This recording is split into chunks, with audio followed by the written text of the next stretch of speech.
apist, Persian thy gods are good to thee. Try yet again, O captain.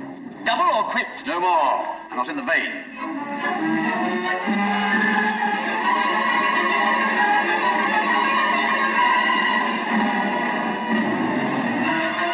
Captain, a stranger approaches. Stand! Who goes there? The bearer of evil tidings. Pass him in.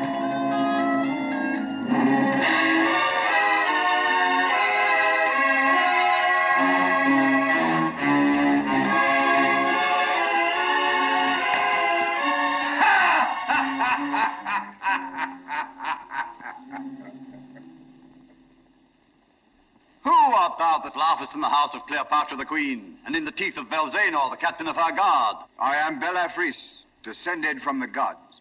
Hail, cousin. Hail, cousin.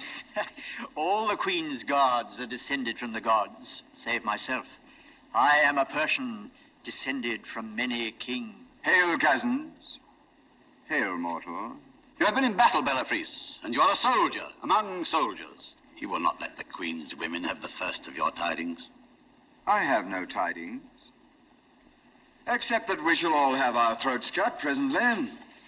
Women, soldiers, and all. I thought so. Tell us what befell. Tell us. Know then that I serve in the guard of the Temple of Ra here in Memphis. We went to Alexandria to inquire of King Ptolemy how we of Egypt should deal with the Roman Pompey, newly come to our shores after his defeat by Caesar at Pharsalia. Caesar defeated Pompey? Does Roman then fight Roman? Even as Egyptian fights Egyptian.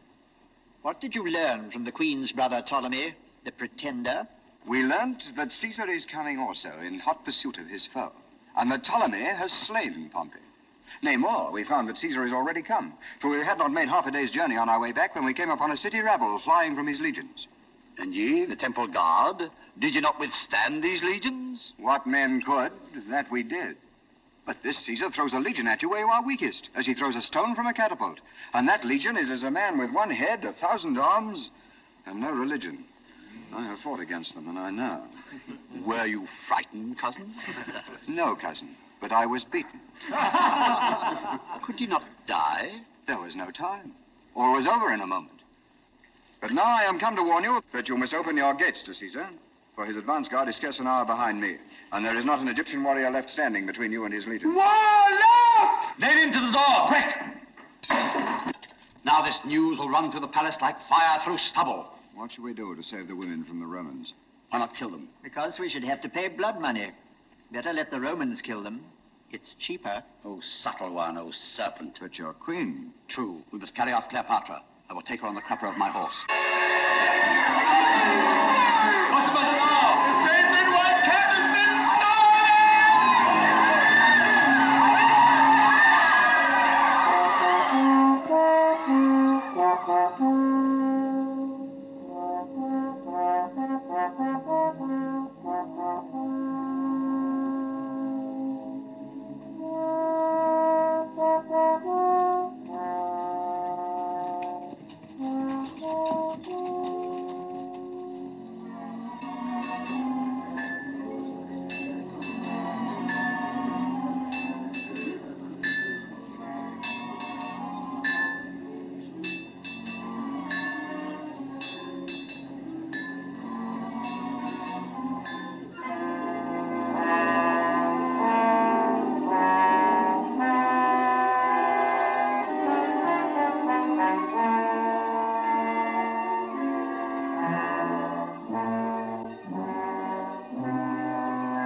Sphinx, salutation from Julius Caesar.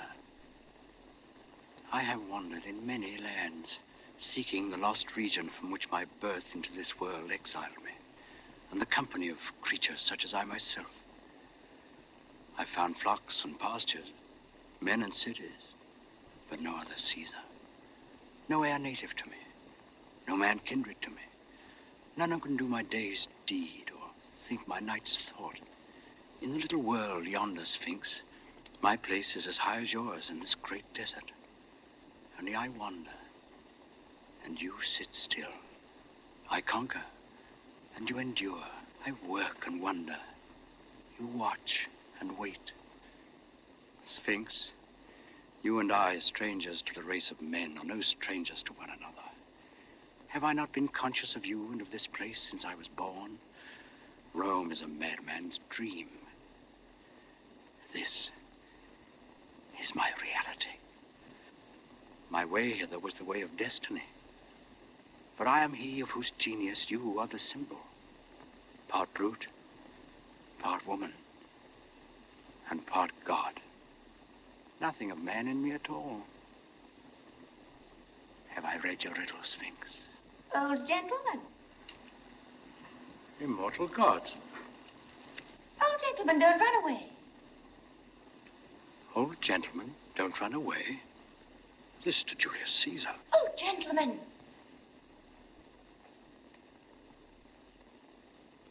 Sphinx, you presume on your centuries. I'm younger than you, for your voice is but a girl's voice as yet.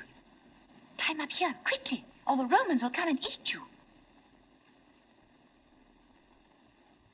A child at its breast. A divine child. Come up, quickly. You must get up at its side and creep round. Who are you? Cleopatra, Queen of Egypt. Queen of the Gypsies, you mean? You mustn't be disrespectful to me, or the Sphinx will let the Romans eat you. Come up. It's quite cozy here. What a dream. What a magnificent dream. Only let me not wake. Take care. That's right. Now, sit down. You may have the other paw. It is very powerful and will protect us. But it wouldn't take any notice of me or keep me company. I'm glad you've come. I was very lonely. Did you happen to see a white cat anywhere? Have you lost one? Yes, the sacred white cat. Isn't it dreadful? I brought him here to sacrifice him to the Sphinx. But when we got a little way from the city, a black cat called him, and he jumped out of my arms and ran away to it. Do you think that the black cat can have been my great-great-great-grandmother? Your great-great-great-grandmother? Well, why not? Nothing would surprise me on this night of nights. I think it must have been. My great-great-grandmother's great-grandmother was a black kitten of the sacred white cat. And my blood is made with Nile water. That is why my hair is so wavy. What are you doing here this time of night? Do you live here? Of course not. I am the queen. And I shall live in the palace of Alexandria when I've killed my brother who drove me out of it. When I'm old enough, I shall do just what I like. I shall be able to poison the slaves and see them wriggle, and pretend for Tatatita, my nurse, that she's to be put into the fiery furnace. Meanwhile, why are you not at home and in bed? Because the Romans are coming to eat us all. You aren't at home in bed either. Oh, yes, I am. I live in a tent, and I'm now in that tent, fast asleep and dreaming. You suppose I believe you are real, you impossible little dream witch? You are a funny old gentleman. I like you. That spoils the dream. Why don't you dream that I'm young? I wish you were. Only I think I should be more afraid of you. I like men, especially young men with round, strong arms. But I'm afraid of them. You are old and rather wrinkly. But you have a nice voice, and I like to have someone to talk to. Though I think you are a little mad. It is the moon that makes you talk to yourself in that silly way. Oh, you heard that, did you? I was saying my prayers to the great Sphinx. But this isn't the great Sphinx. What? This is only a dear little kitten of the Sphinx. Why, the great Sphinx is so big it has a temple between its paws. This is my pet Sphinx. Tell me, do you think the Romans have any sorcerers who could take us away from the Sphinx by magic? Why, are you afraid of the Romans? Oh, they would eat us if they caught us. They are barbarians. Their chief is called Julius Caesar. His father was a tiger and his mother a burning mountain, and his nose is like an elephant's trunk. They all have long noses and ivory tusks and little tails and 7 arms with 100 arrows in each. And they live on human flesh. Would you like me to show you a real Roman? No. Oh, you're frightening me. No matter. This is only a dream. It is not a dream. It is not a dream. See! How dare you? You said you were dreaming. I only wanted to show you. Oh, come, don't cry. A queen mustn't cry. Cleopatra, can you see my face well? Yes. It is so white in the moonlight. Are you sure it is the moonlight that makes me look whiter than an Egyptian? Do you notice that I have a rather long nose? It is a Roman nose, Cleopatra. Bite him in two, Sphinx. Bite him in two. I meant to sacrifice the white cat. Indeed, I did. Cleopatra, shall I show you a way to prevent Caesar from eating you? Do. I will steal the crown jewels and give them to you. I will make the river Nile water your lands twice a year. My child, your gods are afraid of the Romans. You see, the Sphinx dare not bite me, nor prevent me carrying you off to Julius Caesar. Won't you? You said you wouldn't. Caesar never eats women, but he eats girls and cats. Now, you're a silly little girl, and you're descended from the black kitten. You're both a girl and a cat. And will he eat me? Yes. Unless you make him believe that you're a woman. Oh. Then you must get a sorcerer to make a woman of me. Are you a sorcerer? Perhaps. But it'll take a long time. And this very night in the palace of your fathers, you must stand face to face with Caesar. No, I don't. Whatever dread may be in your soul, however terrible Caesar may be to you, you must confront him as a brave woman and a great queen. And you must feel no fear. If your hand shakes, if your voice quavers, then night and death. But if he thinks you worthy to rule, he will set you on the throne by his side and make you the real ruler of Egypt. No, he will find me out. He will find me out. He is easily deceived by women. Their eyes dazzle him. Then we will cheat him. If you do that, he will eat you at one mouthful. Oh, no, please. I will be good. I will do whatever you tell me. I will be your slave. Hark. What was that? Caesar's voice. Let us run away. Come. You are safe with me until you stand on your throne to receive Caesar. Lead me to your palace in the desert. Oh, I will. Come. The gods are angry. Do not feel the earth shaking. It is the tread of Caesar's legion. This way, quickly. And let us look for the white cat as we go. It is he who has turned you into a Roman. Incorrigible.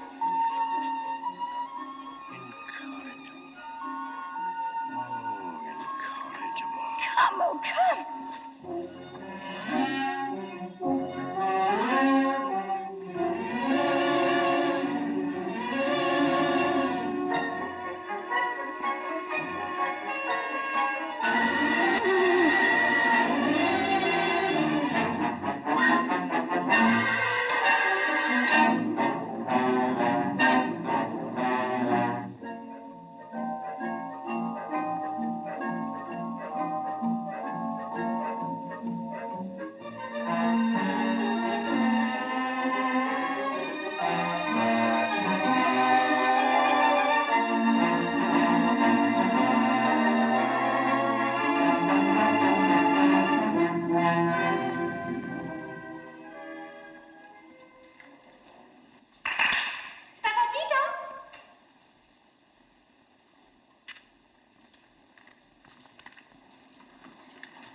What place is this?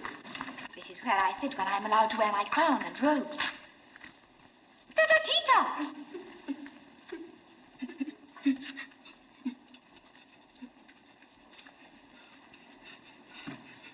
Order the slave to light the lamps.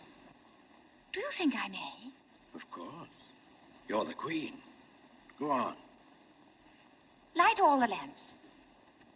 Stop!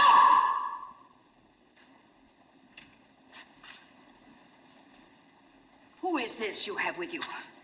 How dare you order the lamps to be lighted without my permission? Who is she? Ta-ta-tita. Chief I nurse. speak to the queen. Be silent.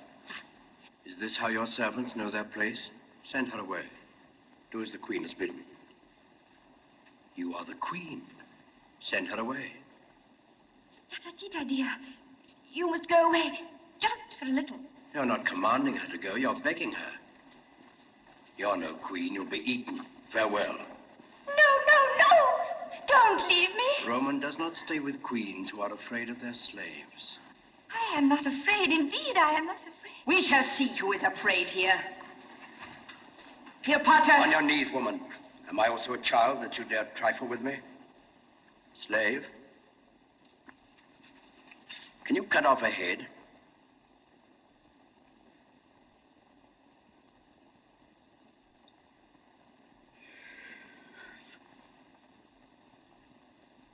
Have you remembered yourself, mistress? Oh, Queen, forget not thy servant in the days of thy greatness. Go. Be gone. Go away. Give me something to beat her with. So, you scratch kitten, do you? It must be somebody. I will beat him.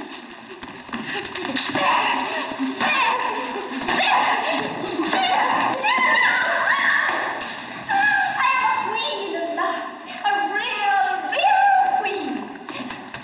Cleopatra, the queen. Oh, I love you for making me a queen. But queens love only kings. I will make all the men I love kings. I will have many young kings with round, strong arms. And when I'm tired of them, I shall whip them to death. But you will always be my king. My nice, kind, wise, good old king. Oh, my wrinkle. You will be the most dangerous of all Caesar's conquests. Caesar? I forgot Caesar. You will tell him that I'm a queen, won't you? A real queen. Listen. Just run away and hide until Caesar is gone. If you fear Caesar, you are no true queen. And though you were to hide beneath a pyramid, he would go straight to it and lift it with one hand. And then, out! Be afraid if you dare. Caesar approaches the palace of Cleopatra. Oh. Come, take your place.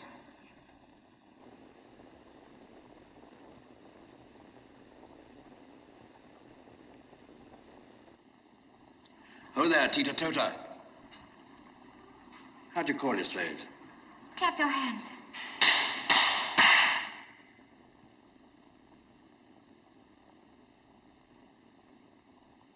Tota Tita, bring the queen's robes and her crown and her women, and prepare her. Yes, the crown for Tatatita. I shall wear the crown. For whom must the queen put on her state? For a citizen of Rome, a king of kings. How dare you ask questions? Go and do as you are told.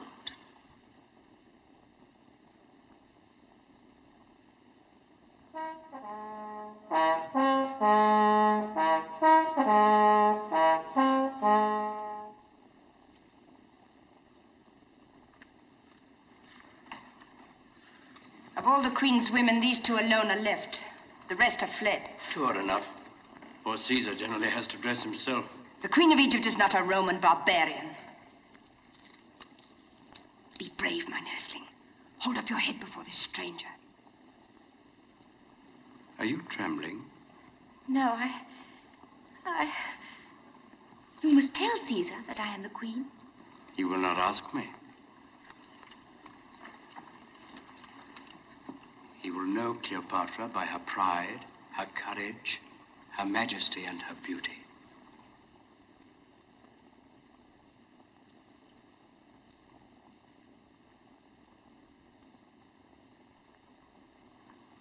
Is it sweet or bitter to be a queen, Cleopatra? Bitter.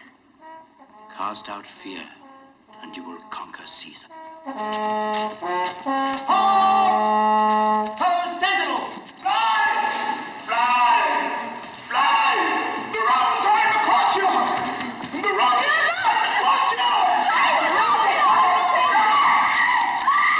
The queen must face Caesar alone. Answer, so be it. So be it. Good. You are my nursling. You have said so be it, and if you die for it, you must make the queen's word good. Forward, march! Now, if you quail...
civilized as you are.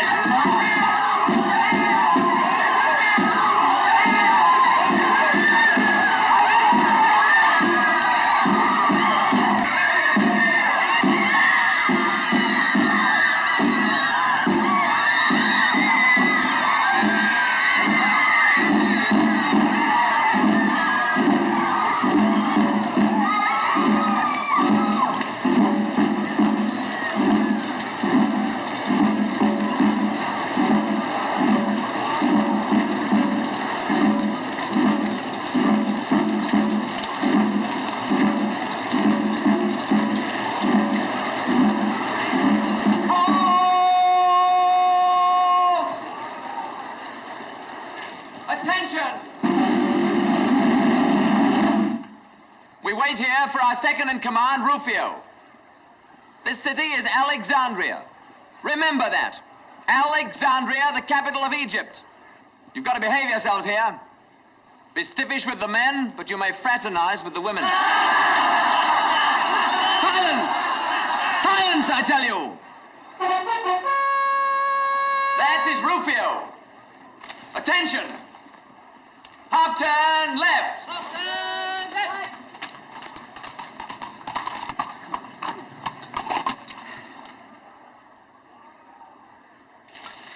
Centurion. Sir. See that building? That's the Royal Palace. Caesar's in there. I'm going now to join him. Keep a platoon of picked men within call. They may be wanted. Picked men, you understand? Yes, sir. What are these Romans? Peasants brought up to scare crows, sons of smiths, millers, and tanners. And are we not nobles, consecrated to arms, descended from the gods? The gods are not always good to their poor relations. Oh, subtle one, oh serpent. 16, 18, 24. Let us wait and take sides with the winner. Ptolemy, Cleopatra. Cleopatra or Ptolemy? The king of Egypt has a word to speak. Please, for the king's word. Take notice of this, all of you. I am the firstborn son of Oletes, the flute blower, who was your king. My sister Berenice drove him from his throne and reigned in his stead. But... The gods would not suffer. Yes, the gods would not suffer. The gods... Impiety. I forget what the gods would not suffer. The king wished to say the gods would not suffer the impiety of his sister to go unpunished. Yes, I remember the rest of it. Therefore the gods sent a stranger, one Mark Antony, a Roman captain of horsemen, across the sands of the desert, and he set my father again upon the throne. Now? And now that my father is dead, my sister Cleopatra would snatch the kingdom from me and reign in my place. But the gods would not suffer. Will not maintain. Oh, yes, will not maintain such iniquity, but with the help of the witch, Patata Tita, she has cast a spell on the Roman Julius Caesar to uphold her false pretense to rule Egypt. Take notice, then, that I will not suffer. I will not suffer. What is it that I will not suffer now? The king will not suffer a foreigner to take from him the throne of our Egypt. Tell the king, Achilles, how many soldiers and horsemen follow Julius Caesar? But 2 Roman legions, O king, 3,000 soldiers, and scarce 1,000 horsemen.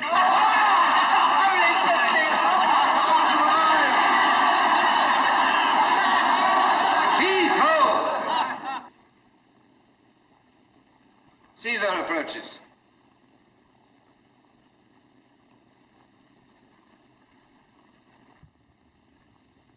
The king permits the Roman commander to enter.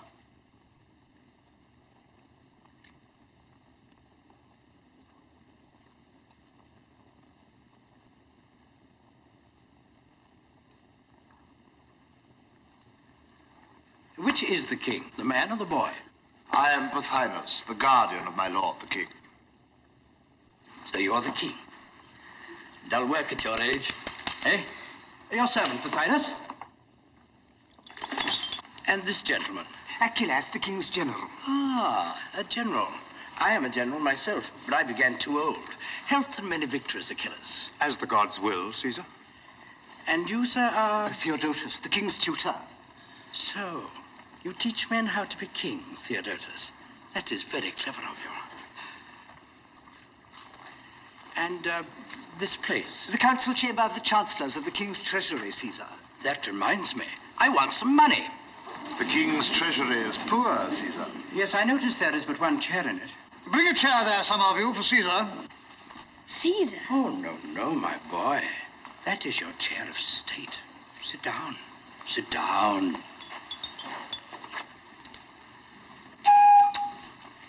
A chair for Caesar.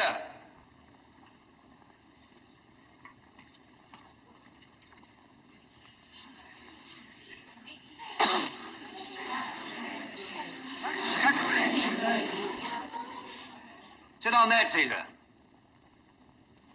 Oh, I forgot. I had not made my companions known to you, Pothinus. This gentleman is Rufio, my comrade in arms. This is Britanus, my secretary. Oh, no. He is an islander from the western end of the world.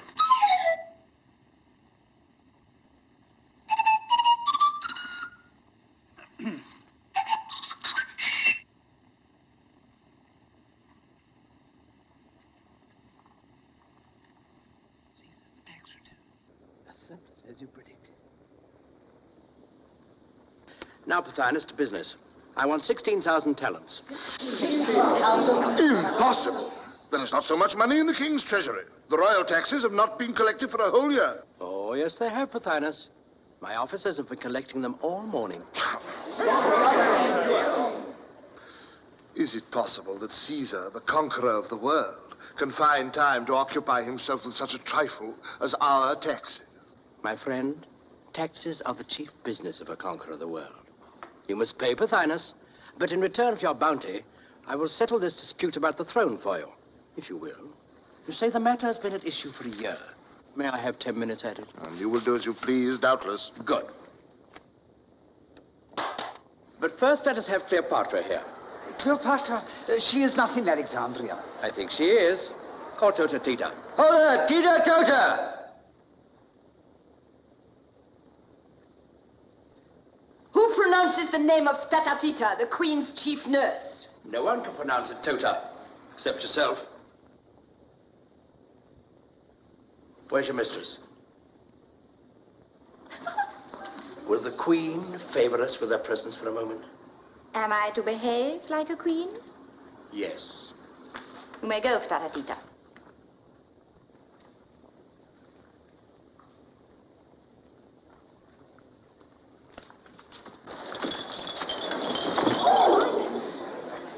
Caesar, this is how she treats me always.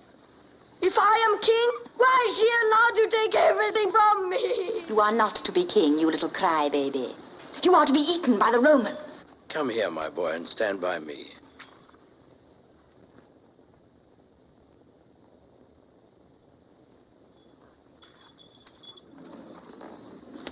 Take your throne, I don't want it. Go this instant and sit down in your place. Go, Ptolemy. Always take a throne when it's offered you.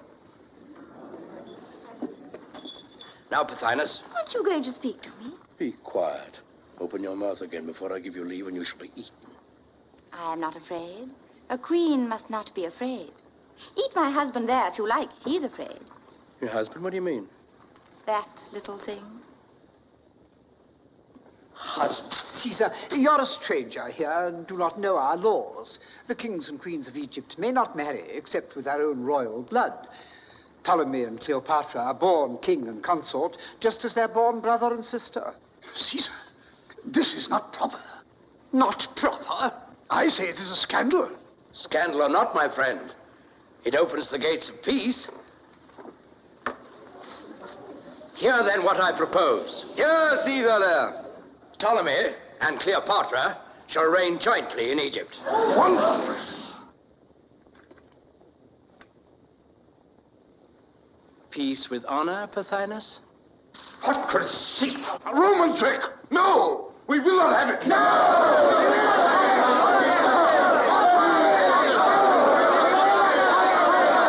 Caesar, be honest! The money you are demanding is the price of our freedom. Take it, and leave us to settle our own affairs. Yes, go back to your own country. Egypt belongs to us, not to you. Egypt for the Egyptians! For the Egyptians! Do you forget there's a Roman army of occupation here, left by Aulus Gabinius when he set up your toy king for you? And now, under my command, I am the Roman general here, Caesar. And also the Egyptian general, eh? That is so, Caesar. So you can make war on the Egyptians in the name of Rome, and on the Romans, on me, if necessary, in the name of Egypt. That is so, Caesar. And which side are you on at present, if I may presume to ask, General? On the side of the right. And of the gods. How many men have you? That will appear when I take the field. Are your men Romans? If not, it doesn't matter how many there are. We shall see, my friend. It is useless to try to bluff us, Rufio. Caesar has been defeated before, and he may be defeated again. What can you do with 4,000 men? And what shall you do without money? Away with you. Go back to your den. Away with you. Out of our country. Caesar, why do you let them talk to you like that? Are you afraid? Well, my dear, what they say is quite true. But if you go away, I shall not be queen. I shall not go away until you are queen.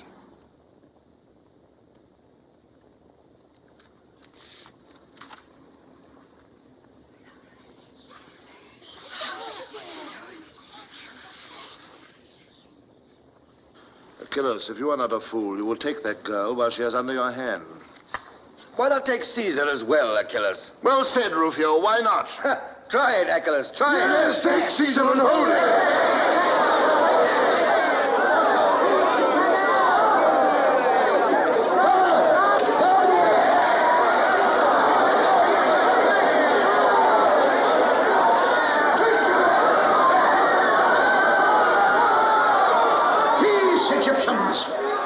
You are Caesar's prisoners. All of you.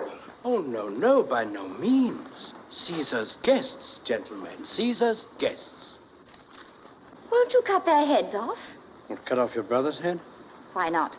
He'd cut off mine if he got the chance. Wouldn't you, Ptolemy? I would. I will, too, when I grow up. Caesar, if you attempt to detain us... You will succeed, Egyptian. Make up your mind to that. The road to Rome is open, and you shall travel it, if Caesar chooses. I could do no less, Pothinus, to secure the retreat of my own soldiers. I am accountable for every life among them. I am the king's guardian. I stand on my right here. Where is your right? It is in Rufio's scabbard, my friend. I may not be able to keep it there much longer. And this is Roman justice. Not Roman gratitude, I hope. Is Caesar's life of so little account to him that he forgets that we have saved it? My life, is that all? Your life, your laurels, your future. I can call a witness to prove that but for us, the Roman army of occupation led by Pompey, the greatest soldier in the world, would now have Caesar at its mercy. Ho there, Lucius Septimius! Come forth and testify before Caesar. No. Yes, I say. Let the military tribune bear witness. Lucius Septimius!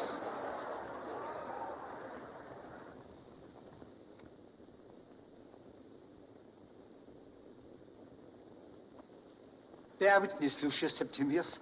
Caesar came to Egypt in pursuit of his foe. Did we shelter his foe? As Pompey's foot touched the Egyptian shore, his head fell by the stroke of my sword. We have given you a full and sweet measure of vengeance. Vengeance? If I could stoop to vengeance, what would I not exact from you as the price of this murdered man's blood? Was he not my son-in-law, my ancient friend? Am I Julius Caesar, or am I a wild beast that you fling to me the gray head of the old soldier, the laurel conqueror, and then claim my gratitude for it? Oh, begone, you fill me with horror. You have seen severed heads before, Caesar. And severed right hands, too, I think. Some thousands of them, after you vanquished the king of the Gauls. Did you spare him with all your clemency? Was that vengeance? Would that it had been. Vengeance, at least, is human. by the gods. Those severed right hands and the brave king of the Gauls baseless strangled in a vault beneath the Capitol were a wise severity, a necessary protection to the Commonwealth, a duty of statesmanship. Follies and fictions 10 times bloodier than honest vengeance. What a fool I was then. To think that men's lives should be at the mercy of such fools.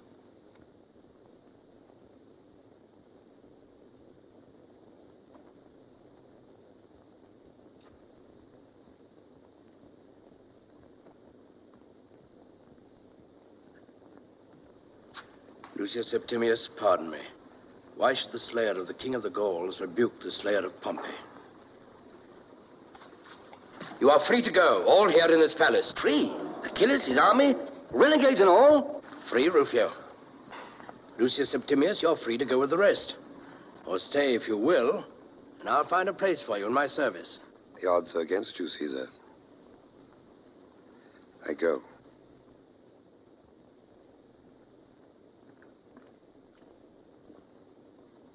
Farewell. Come, Vatinus, Achilles, whilst there is yet time.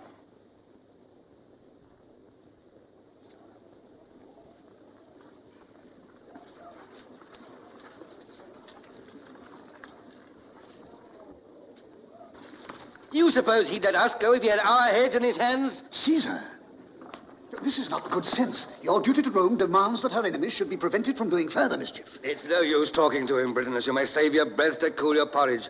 But mark this, Caesar. Clemency is very well for you. What is it for your soldiers who have to fight tomorrow the men you spared yesterday? You may give what orders you please, but I, for one, will take no prisoners. I'll kill my enemies in the field. Then I shall never have to fight them again. Now, with your leave, I'll see these gentry off the premises. What? Have they left the boy alone? Shame, shame. Come, Your Majesty.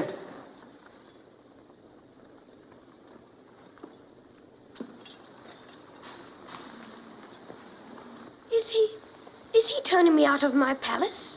You're welcome to stay if you wish. Go, my boy, I'll not harm you. But you'll be safer away among your friends. Here you're in the lion's mouth. It's not the lion I fear, but the jackal. Brave boy. Little silly. You think that very clever. Bitterness, attend the king. Give him in charge of that Pothinus fellow.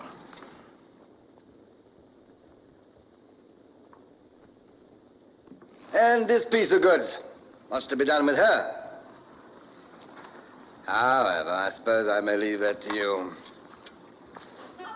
Did you mean me to go with the rest? You're free to do just as you please, Cleopatra. Then you don't care whether I stay or not? Of course, I'd rather you stay. Much rather? Much rather. Then I consent to stay, because I am asked. But I do not want to, mind.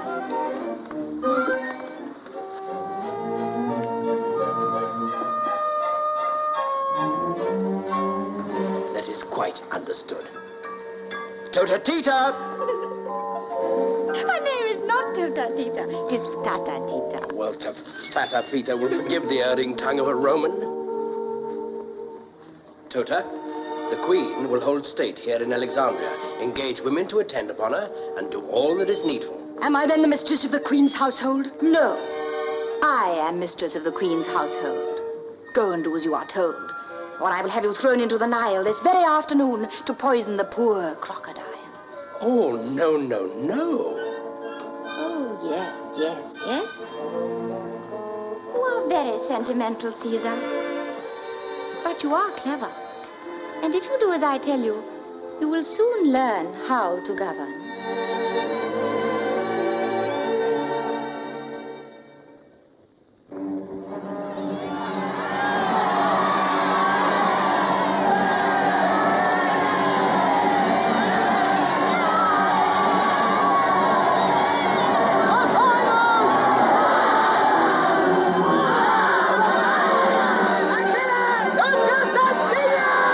Egypt for the Egyptians!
our barley water, Caesar.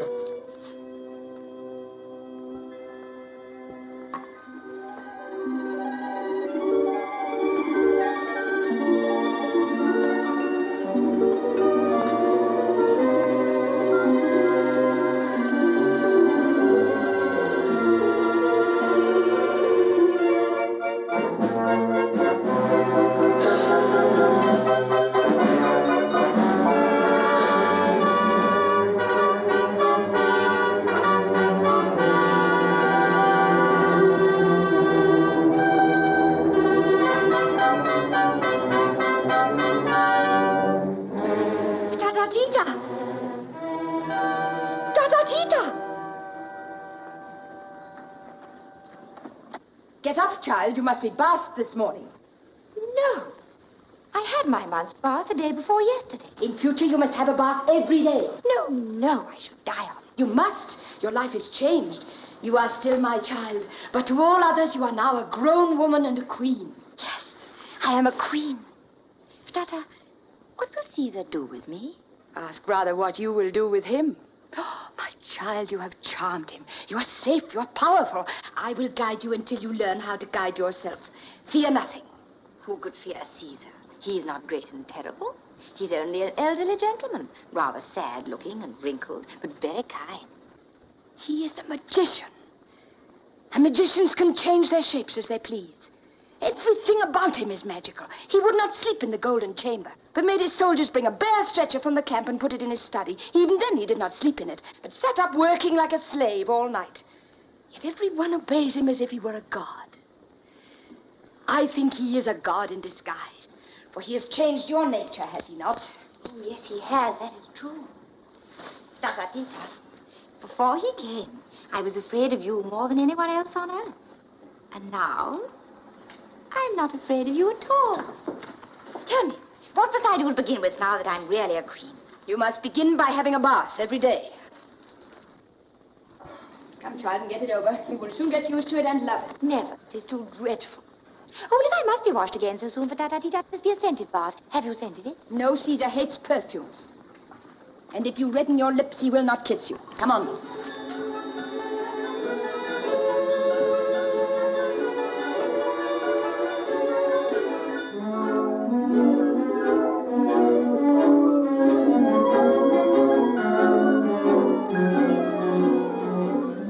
He must indeed be a god. For only a god could be so unlike a man.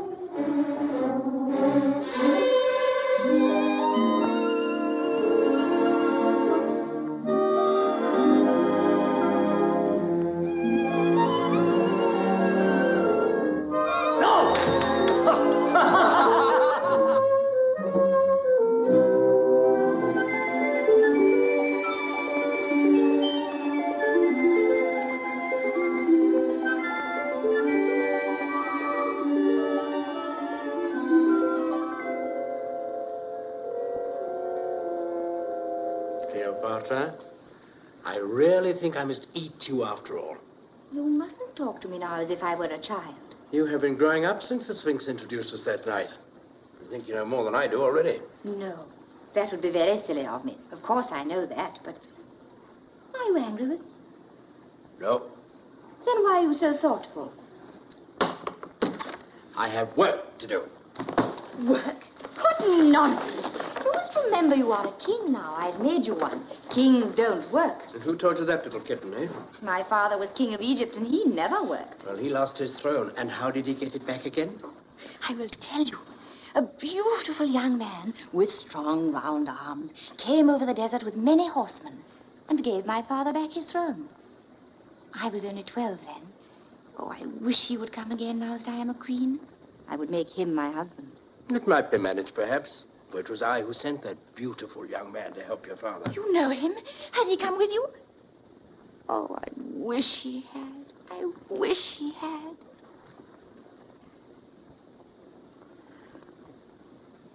He is many, many years younger than you, is he not? He is somewhat younger. Would he be my husband, you think, if I asked him? Very likely. But I shouldn't like to ask him.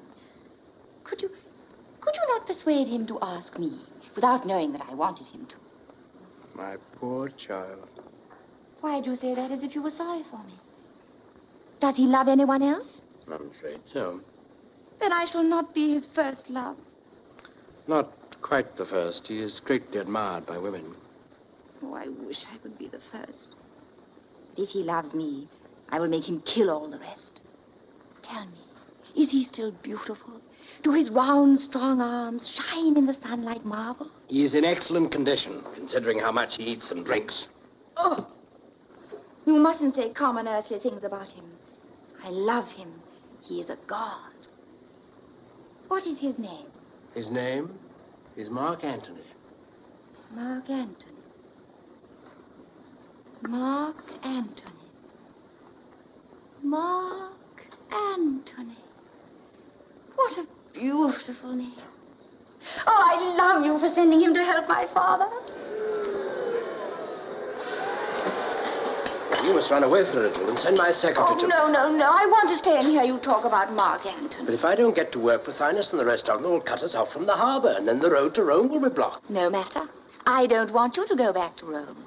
But you want Mark Antony to come from it? Oh, yes, I forgot. Go quickly, Caesar, and keep the way over the sea open for my Mark Antony.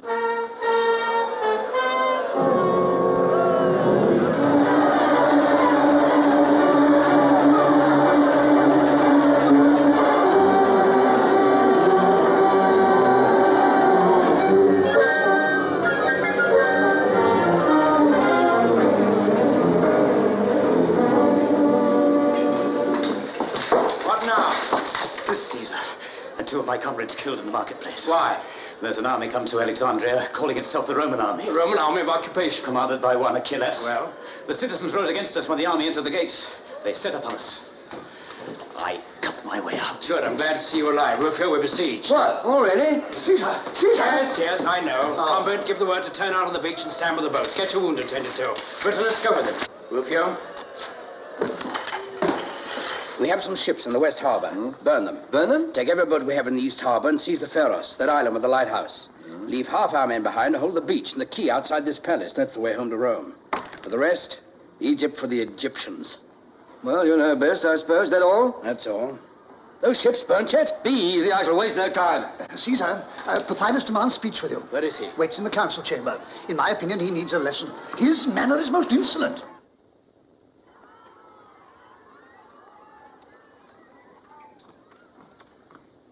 Well, Pothinus? I have brought you our ultimatum, Caesar. Ultimatum?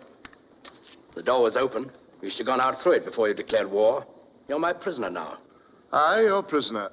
Do you know that King Ptolemy, with an army outnumbering your little troop by 100 to 1, is in possession of Alexandria? Well, get out of here if you can. And tell your friends not to kill any more Romans in the marketplace.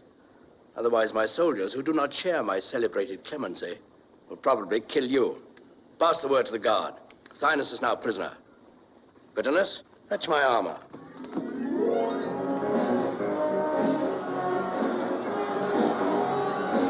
Caesar! Caesar!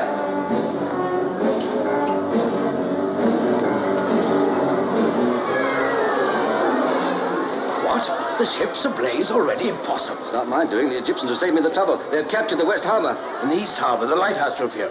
Can I embark a legion in 5 minutes? The first cohort's already on the quay. If you want faster work, well, come and do it yourself. Patience, Rufio, patience. Patience? Who's impatient here, you or I? Forgive me, Rufio, and honey them as much as you can. Help! Help!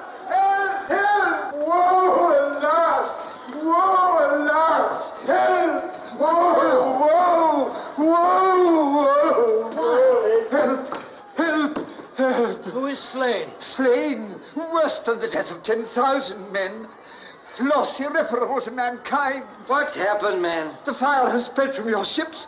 The library of Alexandria is in flames. Is that all, Rufio? Is Britannicus asleep? I sent him for my armor an hour ago. Britannicus! Britannicus!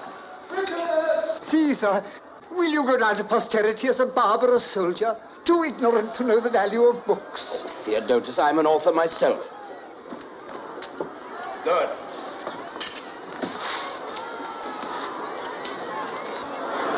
What is burning there is the memory of mankind. A shameful memory. Let it burn. Would you destroy the past? Aye, and build the future with its ruins. Hearken to me, Theodotus, teacher of kings. I cannot spare you a man nor a bucket of water just now, but you shall pass freely out of the palace. Away with you to Achilles. Borrow his legions to put out the fire. Caesar, posterity will bless you. Will you stay to talk whilst the memory of mankind is burning? Sentry, pass Theodotus out. Away with you! Away with you! I must save the library. What's this? You let him go? More clemency. I have let him go to save the library. We must respect literature, Rufio.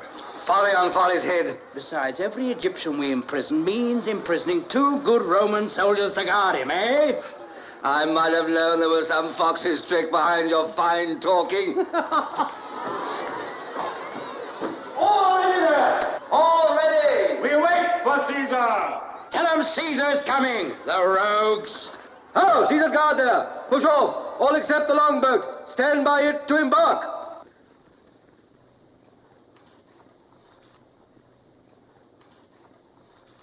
I am going to dress you, Caesar. Sit down. Caesar, this is not proper. These Roman helmets are so becoming.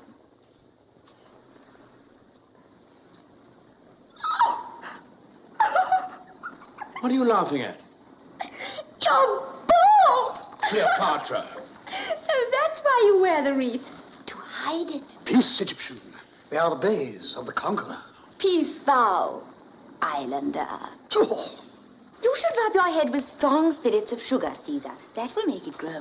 Cleopatra, do you like to be reminded that you're very young? No. Rather do I like to be reminded that I'm middle-aged. Now.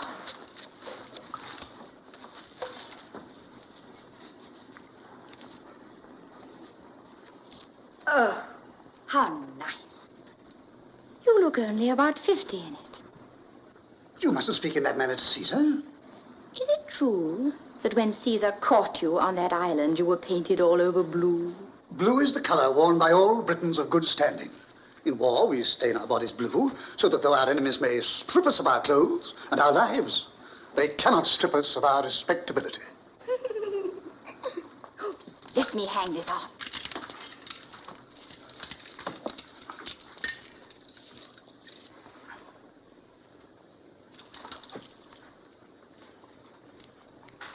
Now, you look splendid.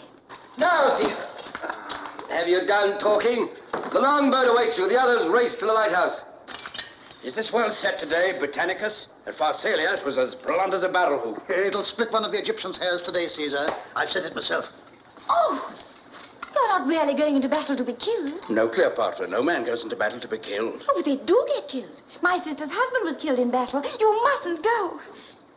Let him go. Please don't go. What will happen to me if you never come back? Are you afraid? No.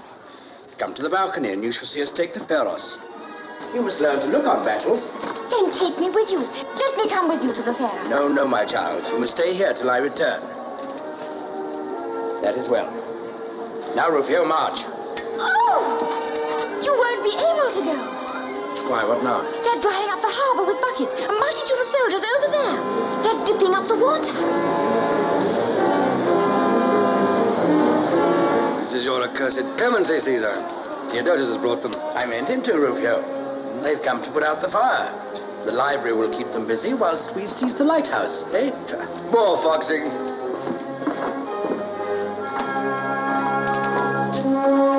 Caesar!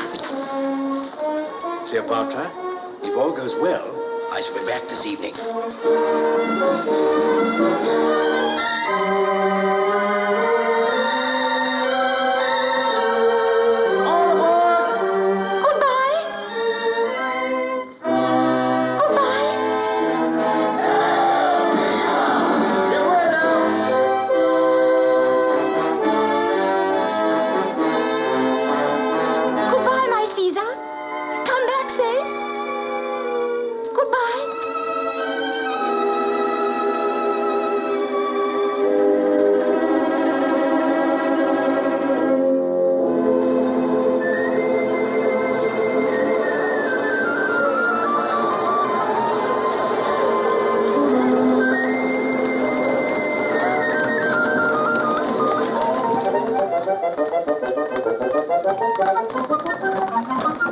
pose there, eh? Stand. Who are you? Centurion, I am Apollodorus, a Sicilian. My calling is to choose beautiful things for beautiful queens. Carpets for the queen's apartments in the palace. The queen? Yes, yes. Pass him in. Pass all these bizarre people into the queen with their goods. But mind you pass no one out that you have not passed in. Not even the queen herself. I have brought my caravan past 3 sentinels, all so busy staring at the lighthouse that not one of them challenged me. Is this your Roman discipline? We're not here to watch the land, but the sea.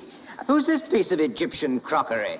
Apollodorus, rebuke this Roman dog, and bid him bridle his tongue in the presence of the mistress of the queen's household. This is a great lady who stands high with Caesar. Tatatita! What are you dreaming of? Tatatita! No, you must not come. There are men here. Oh, that ever I was born. Tatatita, I've thought of something. I want a boat at once. A boat? No, you cannot. Apollodorus, speak to the queen. Beautiful queen, I am Apollodorus, a Sicilian, your servant from the bazaar. I have no time for carpets today. Get me a boat. You cannot go on the water except in the royal barge. Royalty of Tatatita lies not in the barge, but in the queen. A touch of your majesty's foot on the meanest boat in the harbor will make it royal. Apollodorus, you are my perfect knight, and I will always buy my carpets through you. Can you row? My oars shall be your majesty's wings. Ho there, boatman! Hey! Whither shall I row, my queen? To the lighthouse, come! Stand! You cannot pass. How dare you? Do you know that I am the queen? I have my orders. You cannot pass. Tatatita, strangle him. Keep off there. Pass on to the palace and take the queen in with you. And how if I do neither? Then I'll drive this pylon through it. At your service, my friend. Help him! I shall not need help, my lady. What should it be? Sword against pylon or sword against sword? Roman against Sicilian, curse you. Take that!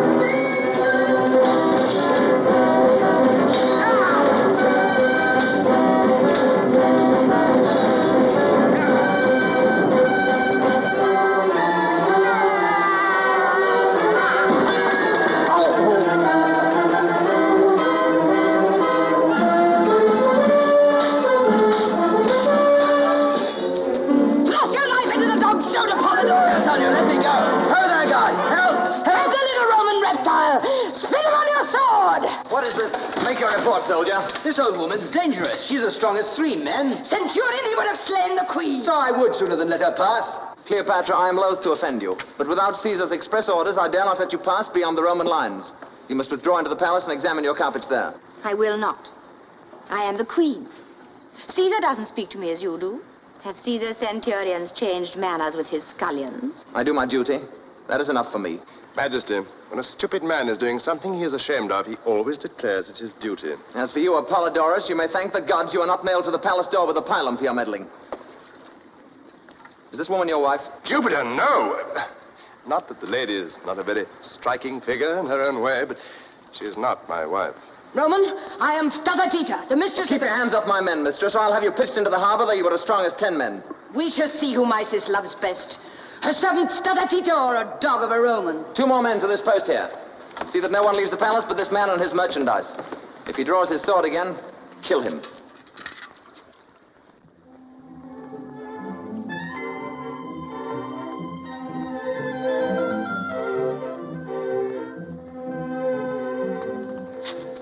Get about your business.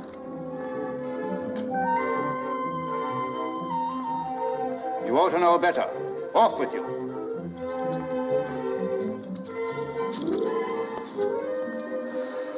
Do not tantalize a poor man. Well, Queens, the centurion is still at hand. The Roman soldiers are incorruptible when their officers are looking. I shall have to carry your word to Caesar. Are these carpets very heavy? It matters not how heavy. There are plenty of porters. How do they put them into the boats? Do they throw them down? Not into the small boats, Majesty. It would sink them. Not into that man's boat, for instance. No, too small. But you can take a carpet to Caesar in it if I send one. Assuredly. And you will have it carried gently down the steps and take great care of it. Great care. more than of my own body. Good. Come, Tita. No, Polydorus, you must not come. I'll choose my carpet myself. You must wait here. Follow this lady. Bear her. This way. And take your shoes off before you put your feet on those stairs. Listen, were you sent here to watch me or watch the Egyptians? We know our duty. Well, then why don't you do it? Look! The Egyptians are moving. We're going to recapture the pharaohs. They were attacked by land and sea along the Great Mole. Stay yourselves, the hunt is up!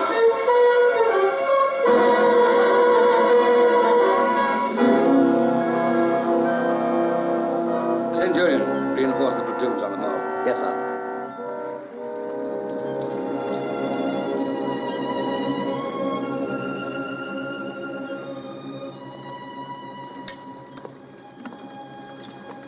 Rufio, this has been a mad expedition. We shall be beaten. The Egyptians cannot be such fools as not to storm the barricade and swoop down on us here before it is finished. It's the first time I've ever run an avoidable risk. I shouldn't have come to Egypt. An hour ago, you were all for victory. Yes, I was a fool. Rash, Rufio. Boyish. Boys? Not a bit of it. Yeah. What are these for? Eat. That's what's the matter with you.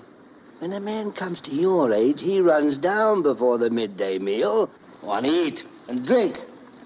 And take another look at our chances. My age?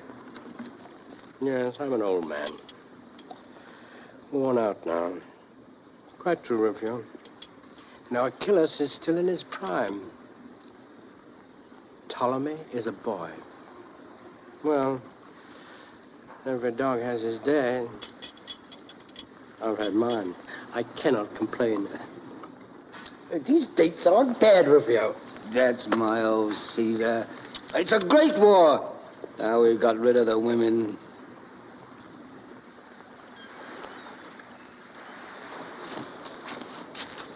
You again? Keep your distance. Come within a yard of me, you old crocodile, and I'll give you this in your jaw. Peace, Roman fellow. You are now single-handed.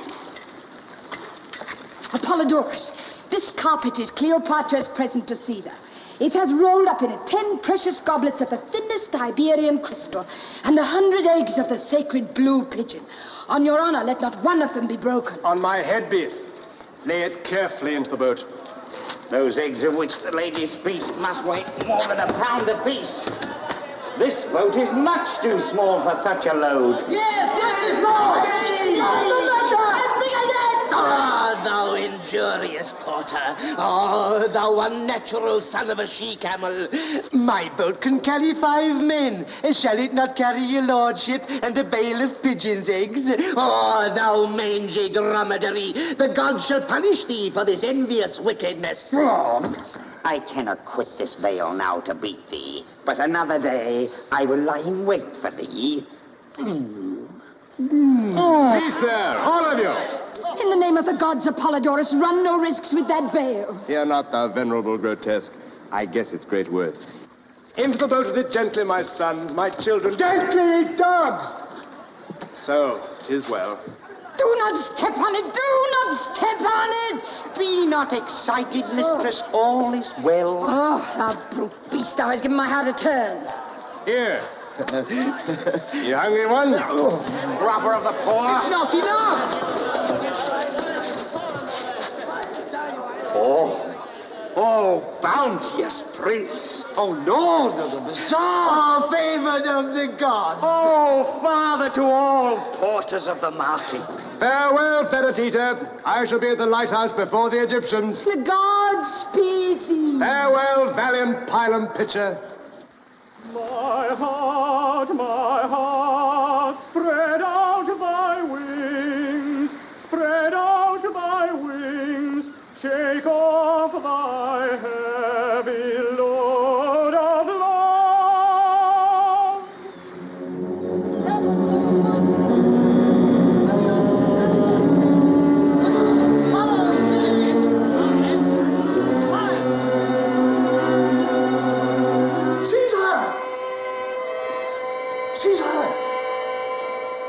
Caesar! Our brave mariners have captured a treasure. Our enemies are delivered into our hands. In that bag? Wait till you hear, Caesar. This bag contains all the letters that have passed between our enemies. Well? Well, we shall now know who your foes are. The name of every man who's plotted against you since you crossed the Rubicon may be in these papers, for all we know. Put them in the fire. Put them? In the fire. Would you have me waste years of my life condemning men who'll be my friends when I prove that my friendship is worth more than that of my enemies? But your honor, the honor of Rome. I do not make human sacrifices to my honor as your druids do. Since you won't burn them, at least I can drown them. Caesar, this is mere eccentricity. Are all traitors to be allowed to go free for the sake of a paradox? Caesar, when the islanders finish preaching, call me again. Oh, Caesar, my great master. If only I could persuade you to regard life seriously as men do in my country. Do they truly do so, Britannicus? Well, have you not been there? Have you not seen them? What Briton speaks as you do in your moments of levity? What Briton neglects to attend the services at the sacred grove? What Briton wears clothes of many colors as you do, instead of plain blue, as all solid, well-esteemed men should? These are moral questions with us. Well, well, my friend, someday I shall settle down and wear a blue toga, perhaps. Meanwhile, I must get on as best I can in my flippant Roman way. What now? Hail! Oh, what is this? Who are you? How did you come here? Calm yourself, my friend. I'm not going to eat you. Hail, great Caesar! I am Apollodorus, a Sicilian, an artist. An artist? A vagabond? Peace, Mayor. Apollodorus is a famous patrician amateur. And I crave the gentleman's pardon. I understood him to say he was a professional. Welcome, Apollodorus. What is your business? First, to deliver to you a present from the Queen of Queens. Who is that? Cleopatra of Egypt. Apollodorus, this is no time for playing with presents. Pray you go back to the Queen and tell her that if all goes well, we shall return to the palace this evening. Caesar, I cannot return.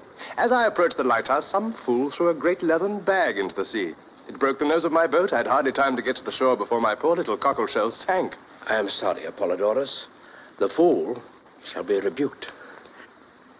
Well, well, what have you brought me? The Queen will be hurt if I don't look at it. Caesar, have we time to waste on this trumpery? The Queen's only a child. Just so. That's why we mustn't disappoint her.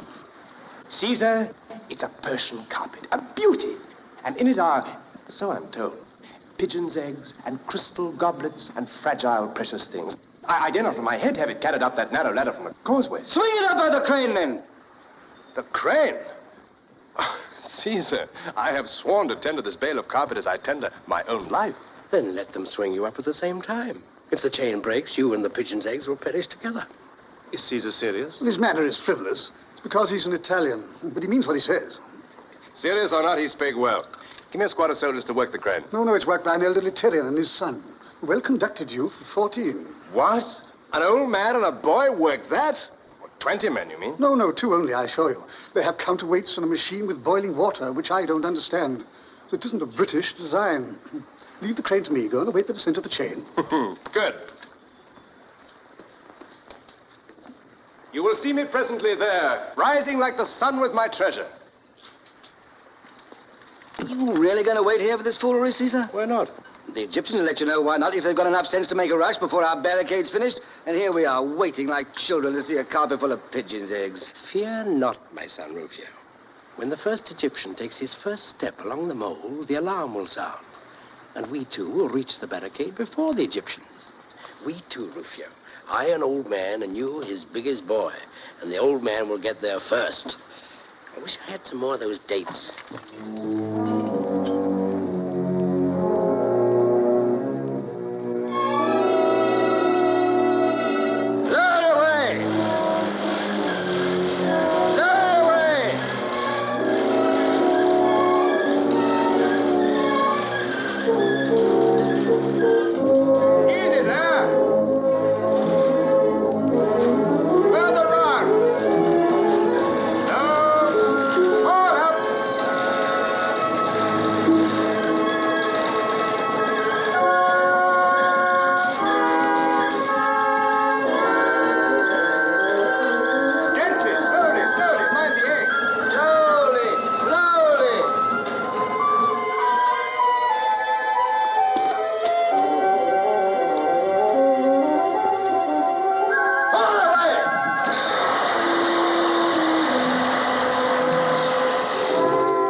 Stand off, my friends. Let Caesar see.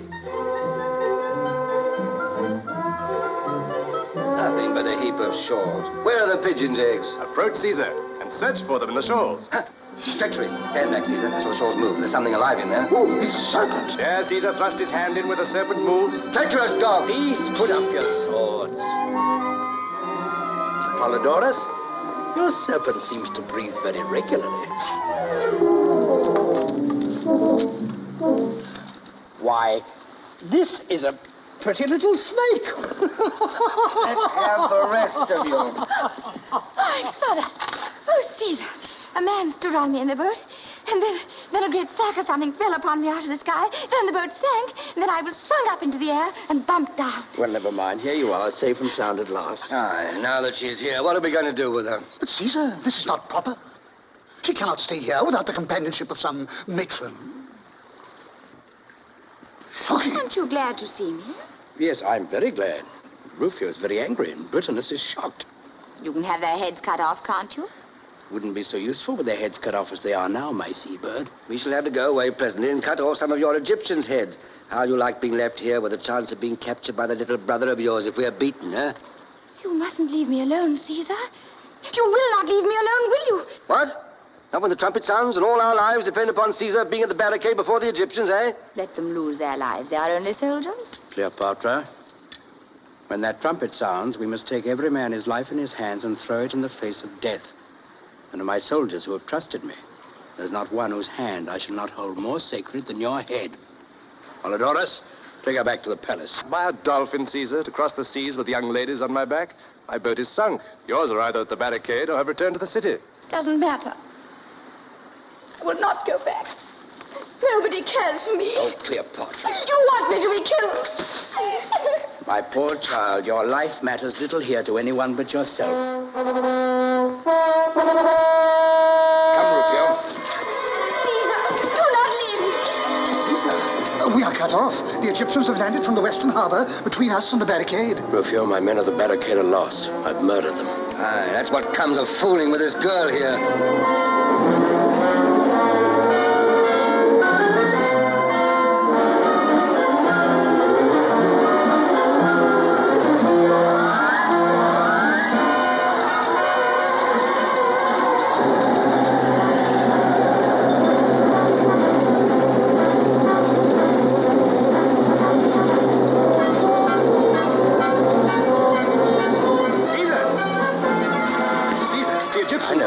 Ourselves here. But I thrown the ladder into the sea. They can't get in without it. And we can't get out. Have you thought of that? Not get out? Why not? You have ships in the East Harbor.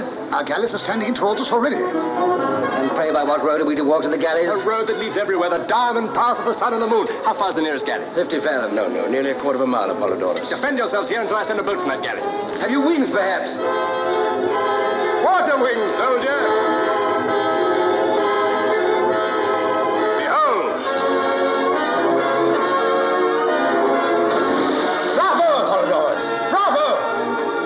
Jupiter, I will do that too. Prisoners. Are you mad? You shall not. Why not? Can I not swim as well as he? Can an old fool dive and swim like a young one? Oh, Rufio, you forget yourself. I'll race you to the galley for a week's pay, Father Rufio. Me! What is to become of me? I'll carry you on my back to the galley like a dolphin. Rufio, when you see me rise to the surface, throw her in. No, I shall be drowned. And then in with you after her, both of you. Caesar, I am a man and a Briton, not a fish. I must have a boat. I can't swim. Neither can I. Stay here then, Britannicus, until I recapture the lighthouse. I'll not forget you. Now, Rufio, have you made up your mind to this folly? The Egyptians have made it up for me, and mind where you jump. I don't want you in the small of my back as I come up. One last word, Caesar. Do not let yourself be seen in the more fashionable part of Alexandria until you change your clothes. Oh, Apollodorus! The fight upon the blue above is purple on the green below! Let me see! He's reached the ground!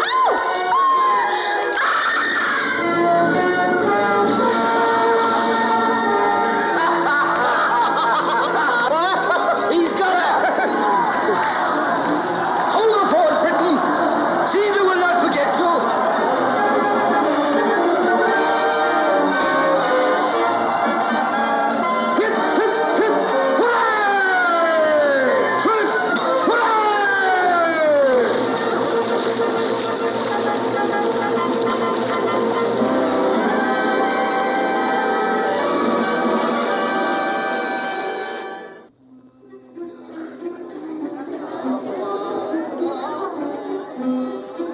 Another royal banquet? In Caesar's honor? These Romans are magicians. For 6 months, a mere handful of them have held the palace against the whole of Egypt's armed forces. And look at their escape from the pharaohs. Who but a magician could swim like a dolphin at Caesar's age, carrying the queen on his back? That might be the queen's magic. She rides on Caesar's back on land now, as on the sea.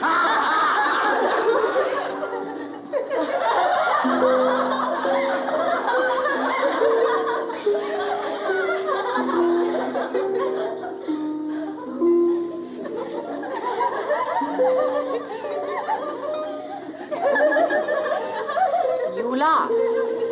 But take care. Take care. I will find out someday how to make myself served as Caesar is served. Old hook-nose. Silence! Do you know why I allow you all to chatter impertinently just as you please, instead of treating you as Fatata Tita would treat you if she were queen? Because you try to imitate Caesar in everything. And he lets everyone say what they please to him. No. But because I asked him one day why he did so. And he said, let your women talk and you will learn something from them. What have I to learn from them, I said. What they are, said he. And oh, you should have seen his eyes as he said it. You would have curled up, you shallow thing. At whom are you laughing? At me or at Caesar? At Caesar. If you were not a fool, you would laugh at me. And if you were not a coward, you would not be afraid to tell me so. Hey-ho. I wish Caesar were back in Rome. It will be a bad day for you when he goes. Oh, if I were not ashamed to let him see that I am as cruel at heart as my father, I would make you repent that speech. Why do you wish him away? He makes you so terribly prosy and serious and learned and philosophical. It's worse than being religious at our ages. Cease this endless cackling, will you? Hold your tongues. Well, well, we must try and live up to Caesar. Pothinus craves the ear of the queen. I suppose he has bribed you to admit him to me? Now, by my father's gods. Have I not told you not to deny things? You all sell audiences to the queen, as if I saw whom you please and not whom I please. Go, take the bribe and bring in Pothinus. But don't answer me. Go.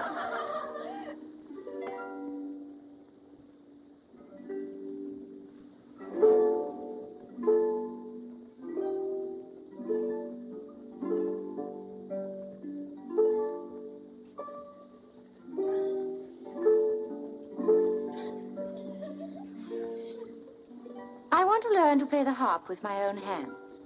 Caesar loves music. Can you teach me? Assuredly. I and no one else can teach the queen. All other teachers are quacks. I have exposed them repeatedly. Good, you shall teach me. How long will it take? Not very long, only 4 years. Your Majesty must first become proficient in the philosophy of Pythagoras, and then... Has she become proficient in the philosophy of Pythagoras? Oh, she is but a slave. She learns as a dog learns. Well, then, I will learn as a dog learns, for she plays better than you. You shall give me a lesson every day for a fortnight. After that, whenever I strike a false note, you shall be flogged. If I strike so many that there is no time to flog you, you shall be thrown into the Nile to feed the crocodiles. Give the girl a gold piece and send them away. Yeah, but true art cannot be thus forced. What is this? Answering the queen, forsooth, out with you.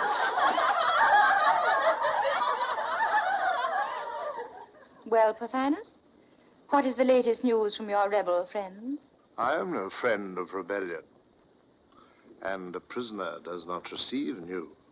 You are no more a prisoner than I am, than Caesar is. These 6 months we've been besieged in the palace by my subjects. You are allowed to walk on the beach among the soldiers. Can I go further myself? Or can Caesar? You are but a child, Cleopatra, and do not understand these matters. I see you do not know the latest news, Pothinus. What is that? That Cleopatra is no longer a child. Shall I tell you how to grow much older and much, much wiser in one day? I should prefer to grow wiser without growing older. Well, go up to the top of the lighthouse and get someone to take you by the hair and throw you into the sea. She is right, Pothinus. You will come to the shore with much conceit washed out of you. Begone, all of you. I will speak with Pothinus alone.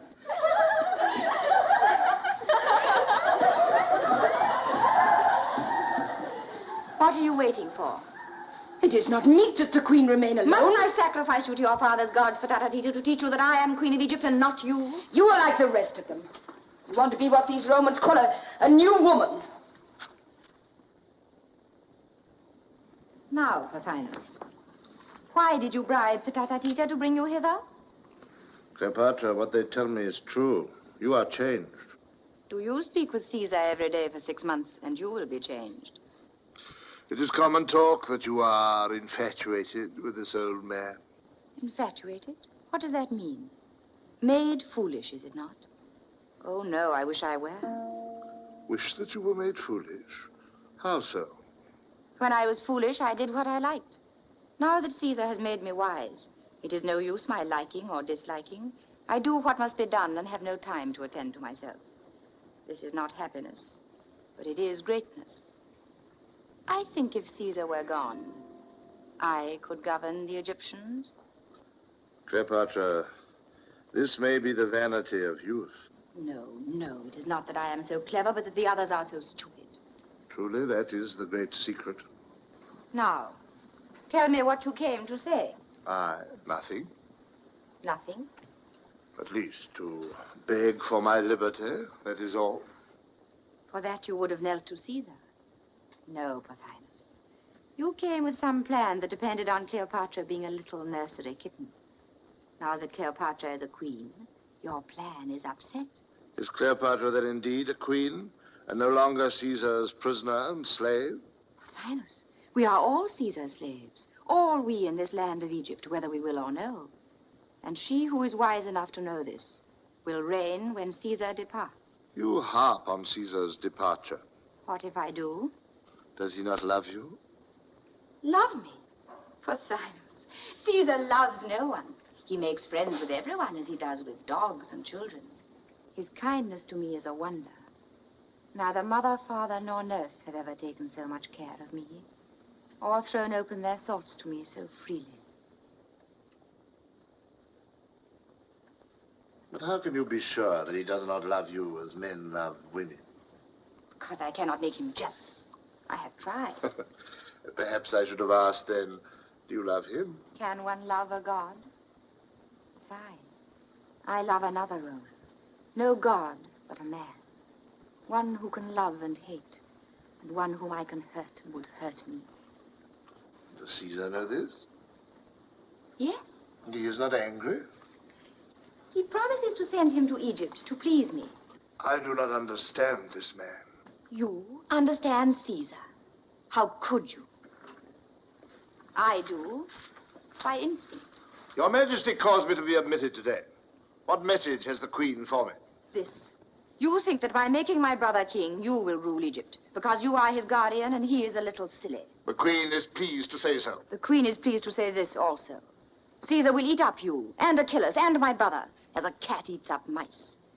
And he will put on this land of Egypt as a shepherd puts on his garment. And when he has done that, he will return to Rome and leave Cleopatra here as his viceroy. That he shall never do. We have 1,000 men to his 10, and we shall drive him and his beggarly legions into the sea. You rant like any common fellow. Cleopatra! Enough! Tatatita! Caesar has spoilt me for talking to weak things like you. I know to whom I must go now. Let me go forth from this hateful place. What angers you? The curse of all the gods of Egypt be upon her. She hath sold her country to the Roman, that she may buy it back from him with her kisses. Fool, did she not tell you that she would have Caesar gone? You listened? I took care that some honest woman should be at hand whilst you were with her. Mark this, mistress. You thought before Caesar came that Egypt should presently be ruled by you and your crew in the name of Cleopatra. I set myself against... Aye, that it might be ruled by you and your crew in the name of Ptolemy. Well, better me, or even you, than a woman with a Roman heart. And that is what Cleopatra has now become. Whilst I live, she shall never rule. So guide yourself accordingly.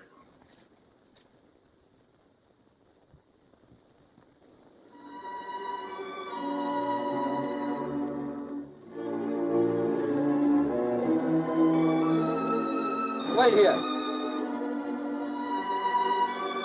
Here, Your Excellency.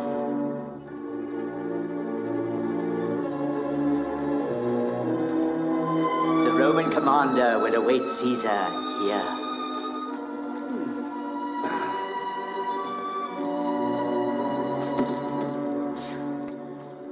That was a climb. How high have we come? We are on the palace roof, O beloved of victory. Good. And the beloved of victory has no more stairs to get up. Caesar approaches.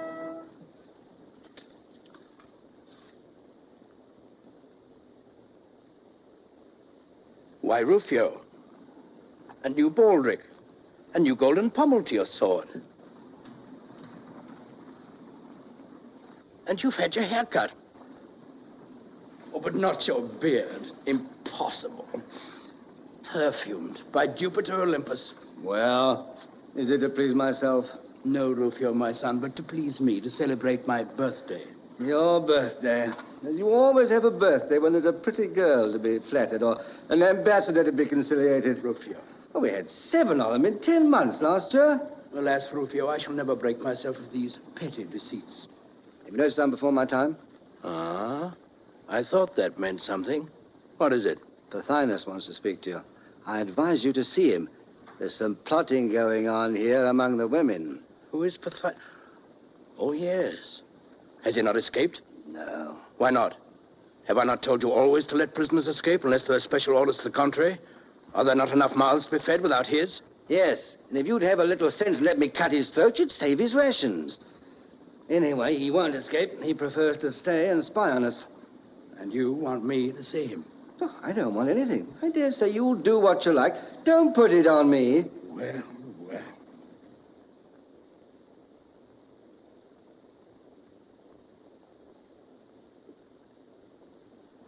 Let's have him in. Oh, there, guard. Release your man and send him up.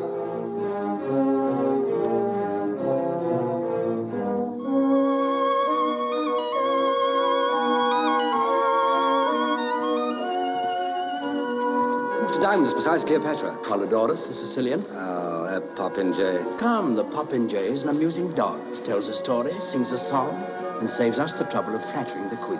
Well, he can swim a bit and fence a bit. It might be worse if only he knew how to hold his tongue. But gods forbid he should ever learn. Ah, Pothinus. You're welcome. What's the news this afternoon? Caesar, I come to warn you of a danger and to make you an offer. Never mind the danger. Make the offer. Never mind the offer. What's the danger? Caesar, you think that Cleopatra is devoted to you. My friend, I already know what I think. Come to your offer.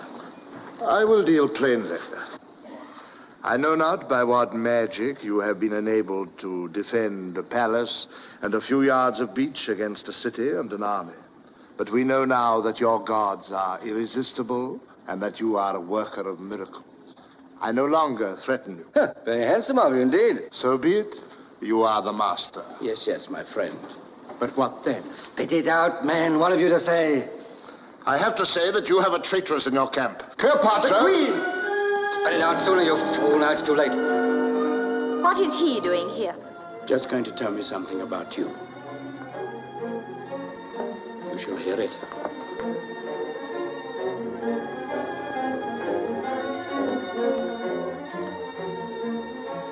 Proceed, Pothinus.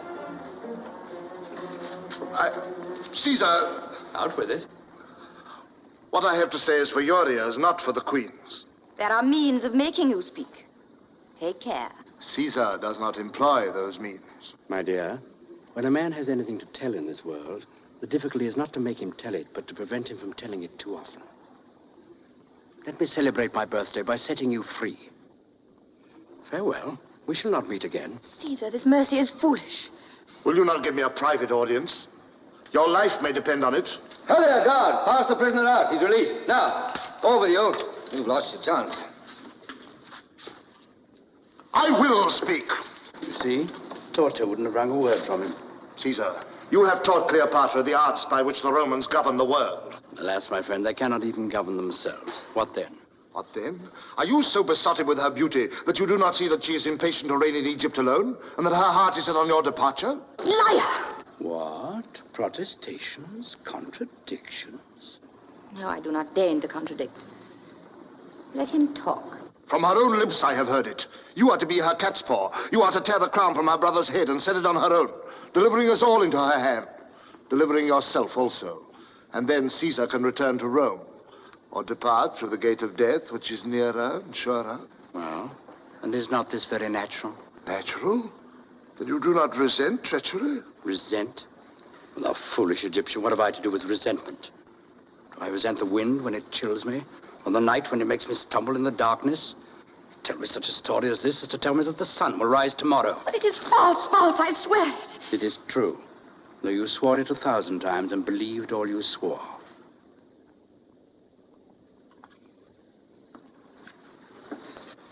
Come, Rufio, let us see Pothinus pass the guard. I have a word to say to him. And just give the Queen a moment to recover herself. Tell your friends, Pothinus, they mustn't think I'm opposed to a reasonable settlement of the country's affairs. Tata-tita. Please try and be comforted. Can they hear us? No, dear heart, no. If he leaves the palace alive, never see my face again. He? Pothinus? Shut up, his life, I strike his name from your lips. Dash him down from the wall. Break him on the stones. Kill him. The dog shall perish. Hail in this, and you go out from before me forever. So be it. You shall not see my face until his eyes are darkened. Come soon. As the light dies, he shall die.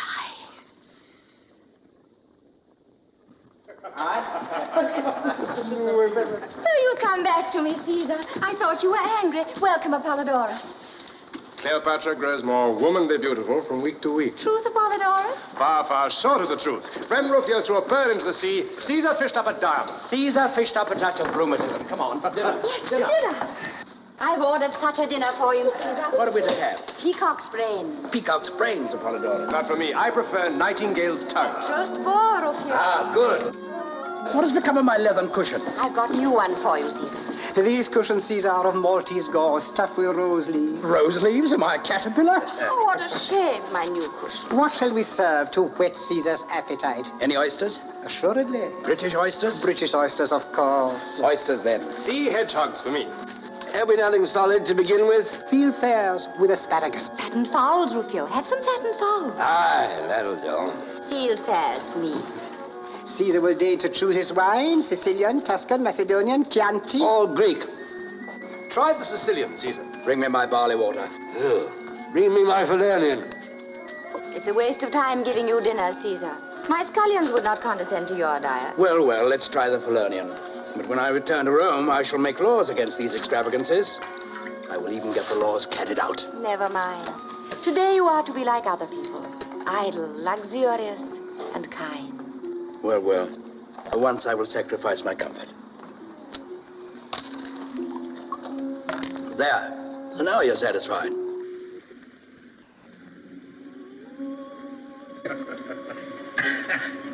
And you no longer believe I long for your departure for Rome.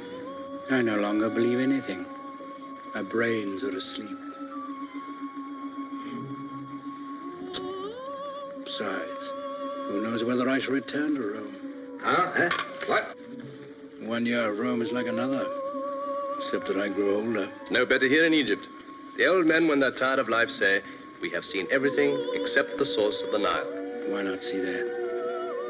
Cleopatra, will you come with me and drag the flood to its cradle, in the heart of the regions of mystery? Shall I make you a new kingdom and build you a holy city there in the great unknown? Yes, you shall. Now you'll conquer Africa with 2 legions before I finish the roast boar. No scoffing. This is a noble scheme. Come, let's name the holy city and consecrate it with Sicilian wine. Cleopatra shall name it herself. It shall be called Caesar's gift to his beloved. No. Something vaster than that. Something universal like the starry firmament. Why not simply the cradle of the Nile? No, the Nile is my ancestor and he's a god. Oh, I thought of something. The Nile shall name it himself. Let us call upon him all together. Send for him. Away with all of you.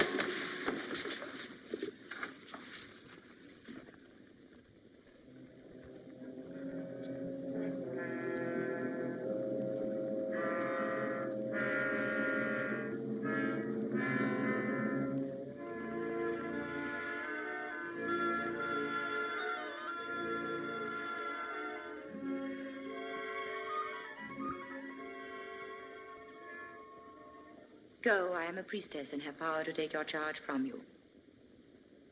What hocus pocus is this? It is not hocus pocus. To do it properly, we should kill something to please him. But perhaps he will answer Caesar without that if we spill some wine to him. Why not call on our hawk-headed friend then? Shh, he will hear you and be angry. The source of the Nile is not in his district, I expect. Now let us call on the Nile all together. You must say with me, "Send us thy voice, Father Nile." Send us thy voice, Father Nile.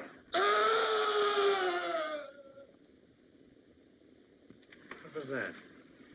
What was It is nothing. They are beating some slave. Nothing. A man with a knife in him, I'll swear. A murder? Silence. Did you hear that? Another cry? No, it's that. Something fell, I think. Something with bones in it, huh? Rufio. Will you leave me, Caesar?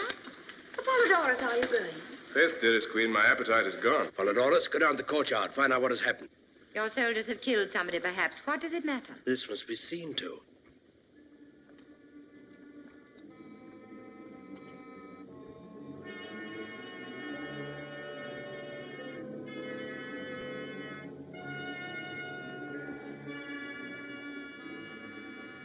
Is she drunk? Not with wine.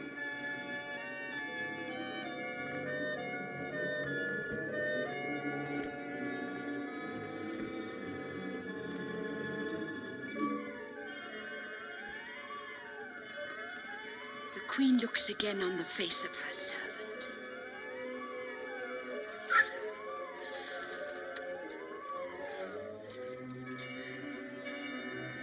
There's some mischief between those two.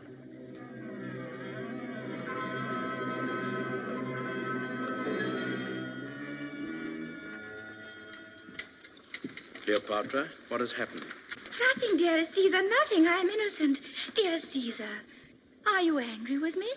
Why do you look at me so? I have been here with you all the time. How can I know what has happened? That is true. Of course it is true. You know it is true, Rufio. I shall know. Presently. Caesar, remember, your bodyguard is within call. Why do you allow Rufio to speak to me so? You should teach him his place. Teach him to be my enemy and to hide his thoughts from me as you are now hiding yours. Why do you say that, Caesar? Indeed, I am not hiding anything. You are wrong to treat me like this. I'm only a child, and you turn into stone because you think someone has been killed. I can't bear it. But there, I know you hate tears. You shall not be troubled with them. Only, I am so silly. I cannot help being hurt when you speak coldly. Of course, you are quite right. It is dreadful to think of anyone being killed or even hurt. And I hope nothing really serious. What has frightened you into this? What have you done? Ah, that sounds like the answer. I have not betrayed you, Caesar, I swear it. I know that. I haven't trusted you.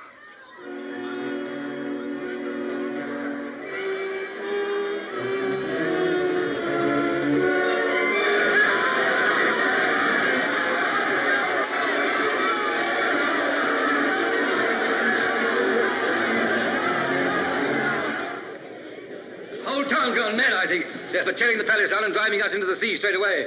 We laid hold of this renegade. We were clearing him out of the courtyard. Release him. What has offended the citizens, Lucius Septimius? What did you expect, Caesar? Pothinus was a favorite of theirs. What has happened to Pothinus? I set him free here but an hour ago. Did they not pass him out? Aye, through the gallery arch, 60 feet above ground, with 3 inches of steel in his ribs. He is as dead as Pompey. We are quits now as to killing. You and I. Assassinated. Our prisoner. Our guest. Rufio. Whoever did it was a wise man. And a friend of yours. But none of us had a hand in it. Now, it's no use frowning at me. He was slain by order of the Queen of Egypt. I am not Julius Caesar, the dreamer, who allows every slave to insult him.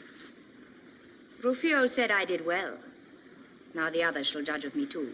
This Pothinus sought to make me conspire with him to betray Caesar. I refused, and he cursed me, and came privily to Caesar to accuse me of his own treachery. He insulted me, the queen, to my face. Caesar would not avenge me.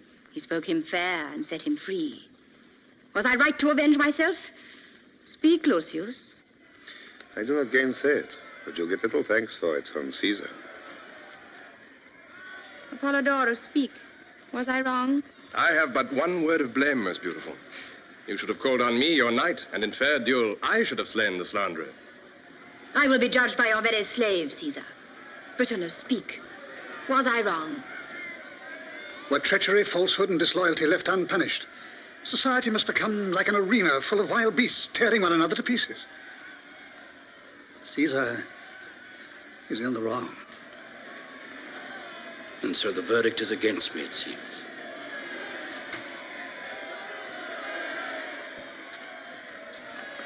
Listen to me, Caesar.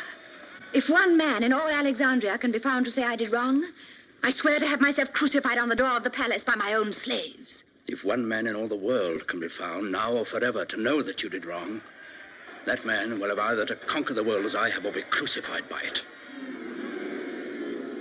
Do you hear? These knockers at your gates are also believers in vengeance and in stabbing. You have slain their leader. It is right that they should slay you. And so to the end of history. Murder shall breed murder, always in the name of right and honor and peace, until the gods are tired of blood and create a race that can understand. Let the Queen of Egypt now give her orders for vengeance and take her measures for defense, for she has renounced Caesar. You will not desert me, Caesar. You will defend the palace. You have taken the powers of life and death upon you. I am only a dreamer. But they will kill me. Why not? In pity. Pity? What has it come to this so suddenly that nothing can save you but pity? Did it save Pothinus?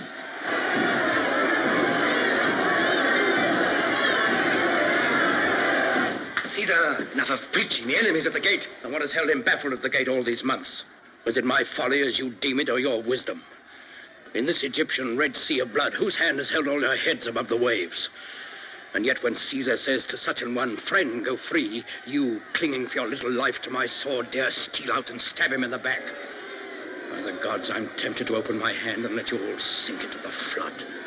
Will you desert us because we're a parcel of fools? I mean no harm by killing. I do it as a dog kills a cat, by instinct. We're all dogs at your heels, but we have served you faithfully. Alas, Rufio, my son, as dogs we're like to perish now in the streets. Caesar, what you say has an Olympian ring in it. But I'm still on the side of Cleopatra. If we must die, she shall not want the devotion of a man's heart or the strength of a man's arm. But I do not want to die. Oh, ignoble. Ignoble. Hearken to me, Caesar. It may be ignoble, but I too mean to live as long as I can. Well, my friend, you are likely to outlive Caesar. Does Caesar despair? He who has never hoped can never despair. Caesar, in good or bad fortune, looks his fate in the face. Look it in the face now, and it will smile as it always has to Caesar. You presume to encourage me? I offer you my services. I will change sides, if you will have me. But at this point? At this point. Do you suppose Caesar is mad to trust you? I do not ask him to trust me until he is victorious. I ask for my life and a command in Caesar's army. And since Caesar is a fair dealer, I will pay in advance. Pay? How? With a piece of good news for you. What news? What news? What news did you say, my son Rufio? The relief has arrived. Mithridates of Pergamus is on the march. Is it not so, Lucius Septimius? He has taken Pelusium. Lucius, you are henceforth my officer. Rufio, the Egyptians must have sent every soldier from the city to prevent Mithridates crossing the Nile. There is nothing in the streets now but mob. It is so. Mithridates is marching by the great road to Memphis to cross above the Delta. Achilles will fight him there. Achilles shall fight Caesar there.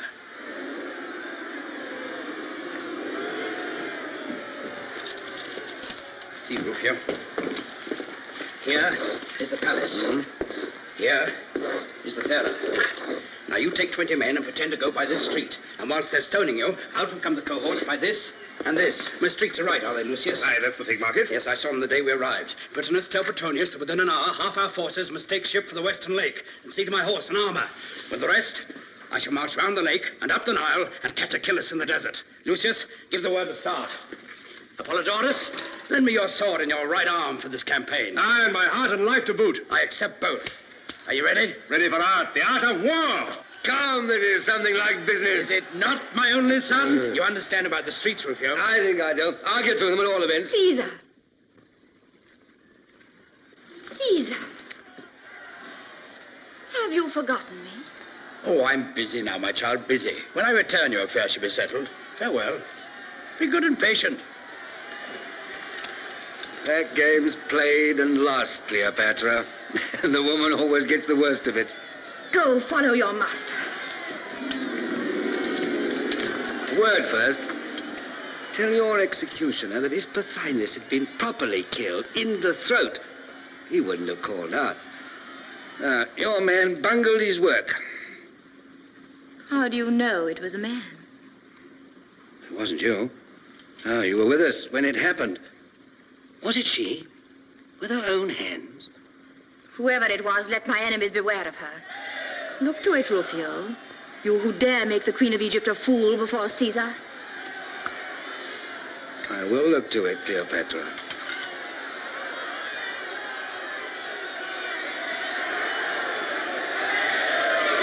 Let's teach these Egyptians how to fight and how to run. Eh? And then, home to Rome!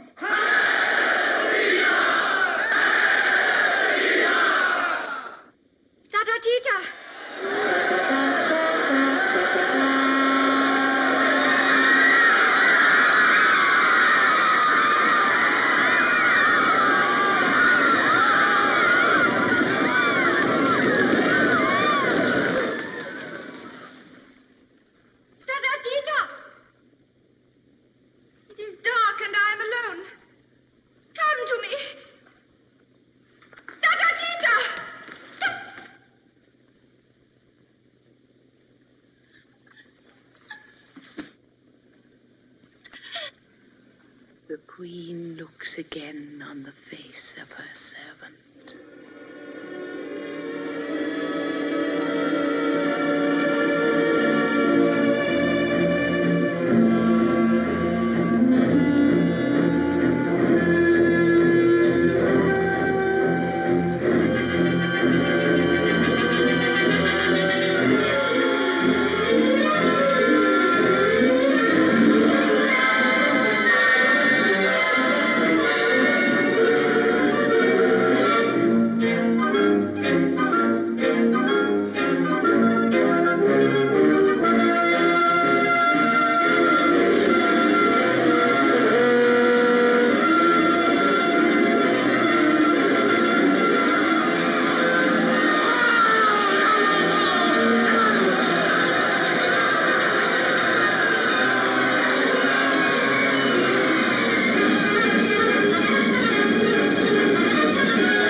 Of whose genius you are the symbol. Part brute, part woman, and part God.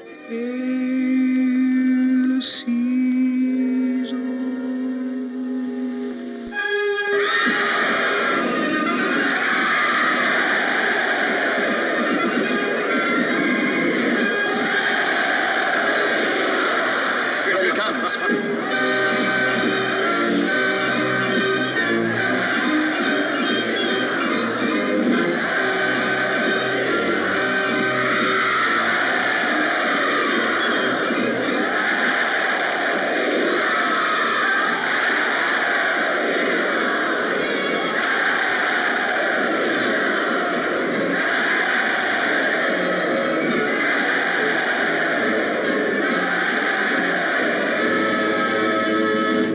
ship awaits me. The hour of Caesar's farewell to Egypt has arrived. And now, Rufio, what remains to be done before I go? Why, you've not yet appointed a Roman governor for this province. What say you to Mithridates of Pergamus?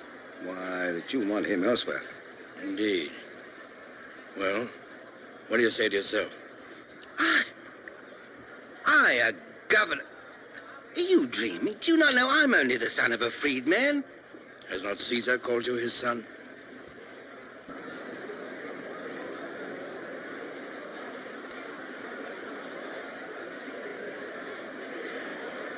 Peace a while there, and hear me.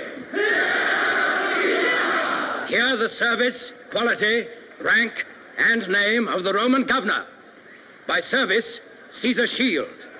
By quality, Caesar's friend. By rank, a Roman soldier. By name, Rufio.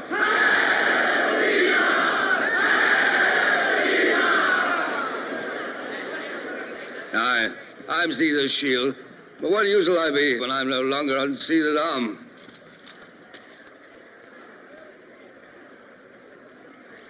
Where is that British islander of mine?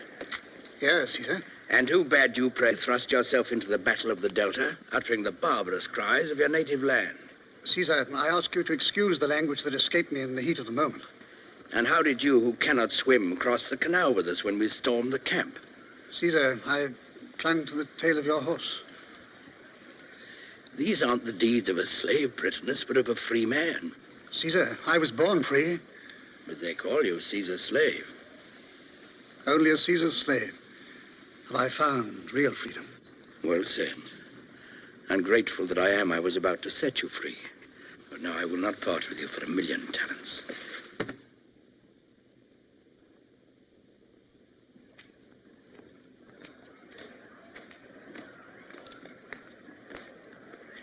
That Roman knows how to make men serve him. Apollodorus, I leave the art of Egypt in your charge. Remember, Rome loves art and will encourage it. I understand, Caesar. Egypt must pay her tribute to Rome in art. And now what else have I to do before I embark? There's something I cannot remember. I wonder what it can be. Well, it must remain undone. We must not waste this favorable wind. Caesar, I'm loath to let you go back to Rome without your shield. There are too many daggers there. It matters not. I've always disliked the idea of dying. I'd rather be killed. Farewell, Rufio. Farewell. Farewell, Apollodorus.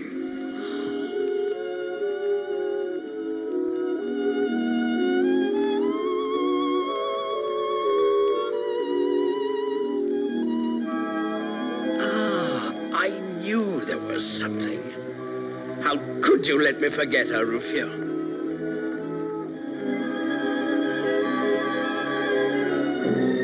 Has Cleopatra no part in this leave-taking? Had I gone without seeing you, I should never have forgiven myself. Is this mourning for me? No. Oh, that was thoughtless of me. It's for your brother. No. For whom, then? Ask the Roman governor whom you have left us. Rufio? Yes, Rufio. He who is to rule in Caesar's name, in Caesar's way, according to Caesar's boasted laws of life. He's to rule as he can, Cleopatra. He's taken the work upon him and will do it in his own way. Not in your way, then.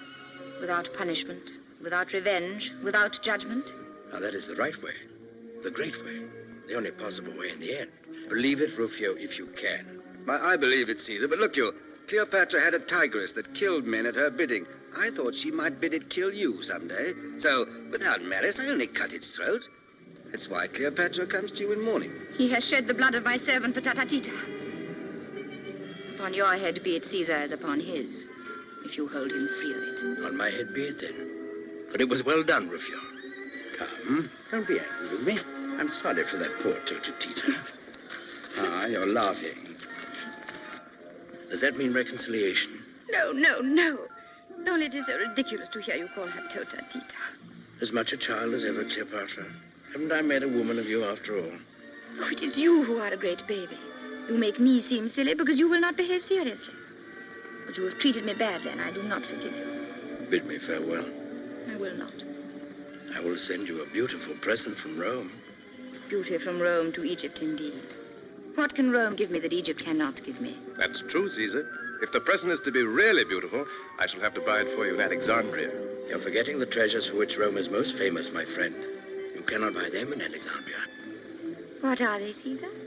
Her sons. Come, Cleopatra, forgive me, and bid me farewell. And I will send you a man.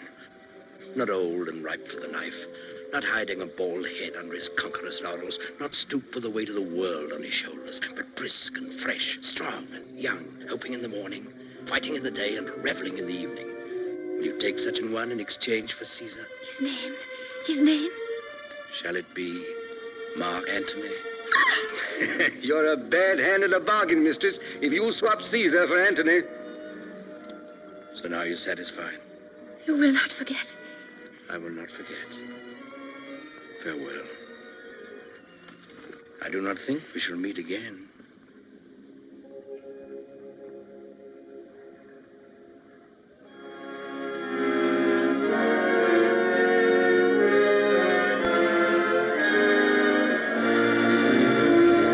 Hail and farewell!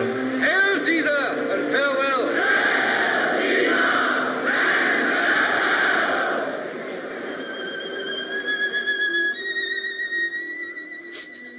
No tears, dearest queen. They stab your servant to the heart. He will return someday. I hope not. But I can't help crying. Just the same.